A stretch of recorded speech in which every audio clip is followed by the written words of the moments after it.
जैसा कि आपने पूछा कि आम पे ग्राफ्टिंग कैसे तैयार किया जाए, तो इसके लिए हमको 1 साल पहले से ही तैयार रहना पड़ता है कि ग्राफ्ट कैसे तैयार किए। तो 1 साल पहले हमको क्या करना है कि सारा का सारा आम का बीज इकट्ठा करना है।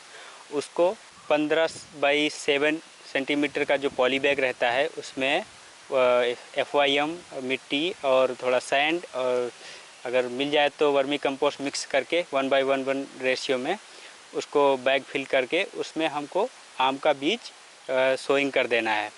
आम का बीज सोइंग करने के बाद उसका जर्मिनेशन हो जाएगा और पौधा हमारा 1 साल पुराना हो जाएगा, को हमको ग्राफ्टिंग के लिए यूज करना है।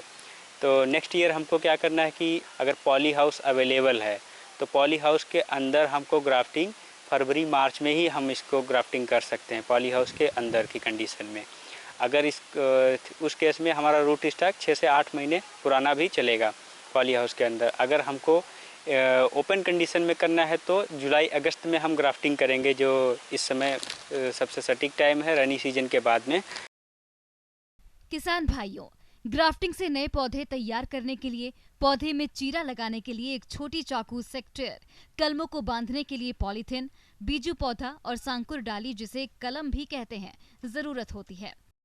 और इसके लिए हमको क्या करना है कि रूट स्टॉक को हमें 18 से 20 सेंटीमीटर ऊपर से इसको कट कर देना है।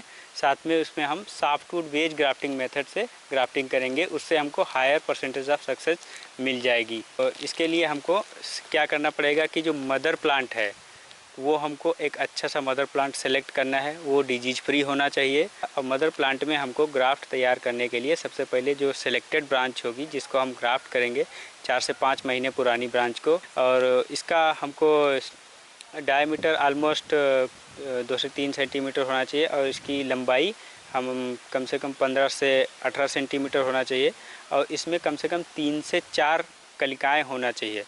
और इसको हम ग्राफ्टिंग करने से 10 दिन पहले इसकी पत्तियों को हम अच्छे शार्प सी केचियर से कट कर देंगे, और ताकि इसमें न्यू शूट न्यू बड्स जो है निकलना स्प्राउट करना शुरू कर दें।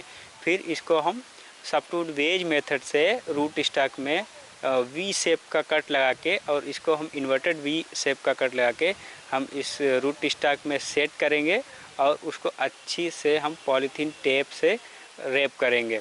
और हम इसके ऊपर अगर मॉइस्चर लेवल कम है तो एक पॉलीथीन कैप करके आता है, उसको हम ऊपर से फिट कर देंगे ताकि मॉइस्चर लेवल बना रहे, और ये ग्राफ्ट हमारा 2 से 3 महीने में तैयार हो जाएगा।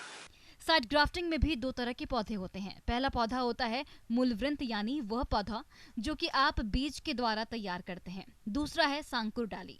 सांकुर डाली पौधे की उस कलम या शाखा को कहते हैं जिसको दूसरे वृक्ष या फिर पौधे से काटकर लाया जाता है, या आप जिस किस्म का पौधा तैयार करना चाहते हैं।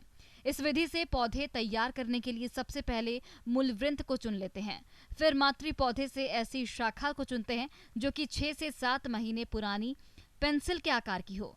इसको सांकुर डाली कहते हैं। इस शाखा की कलम लगाने के 8 से 10 दिन पहले पत्तियां तोड़ देते हैं। फिर मूल वृंत के निचले हिस्से पर 3 सेंटीमीटर लंबा तिरछा कटाव करके छिलका उतार देते हैं। इसके बाद सांकुर डाली को भी इसी तरह से काट देते हैं।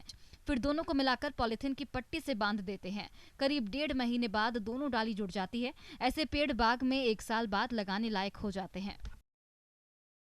जहाँ तक कि देखा जाए कि हम विनियर मेथड से भी इसका कर सकते हैं और हम इसमें इन सिटू ग्राफ्टिंग भी कर सकते हैं। इन सिटू ग्राफ्टिंग में क्या होता है कि जैसे हम जिस फील्ड में हमको प्लांटिंग करवाना है उस फील्ड में सबसे पहले हम एक फीट में 2 से 3 बीज बुआई कर देंगे और 1 साल के बाद फील्ड में ही हम इसका ग्राफ्टिंग कर देंगे। तो इससे हमारा क्या होगा कि ट्रांसप्लांटिंग का खर्चा बच जाएगा, लेकिन इससे कुछ नुकसान भी हैं कि अगर पौधा मर जाता है तो हमको एक साइज का प्लांट ऑर्चर्ड में मिलना संभव नहीं है। इसीलिए सॉफ्टवुड वेज मेथड का ग्राफ्टिंग बहुत ही उचित है और ये हमको फ़ायदेमंद भी रहेगा।